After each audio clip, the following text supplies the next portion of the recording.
Usithatha kanjani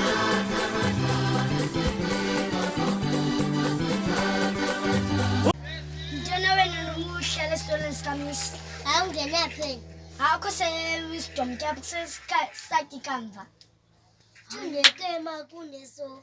Yini lo mntana ngiyathi uyaphapha. Yoza nisibele kwanza idendese uzawufika afuni project yakhe.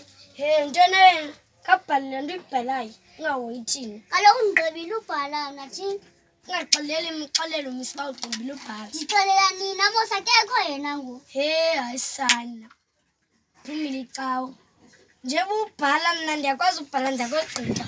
Uwenze le project yakho ngokuyenzi ke wena ke ndiyenzile. Ungena phela. Ndingene ke mna ke msisi. Ndingena apha ndiphume emnyango. Ayikayiyeke. Hayisana. Awuxakile namhlanje uthi noxaka namhlanje. Akakwanga kuyabo. Xa ufika umsi uthe gxoka umlomo. Uphinga umsi umkile ngoku uthe vula umlomo. Uzamvula nina wakho libele ku. Ingene ngoyokade wam. Hayi kanti ukuthethe nalapho uthetha nayo. Hayisana ndiza kuphoxa mna. Uqumbe futhi. Angiqondi Kanjeke futhi. mna ke mna. Tyhini? Qalisa isisi. Hayisana.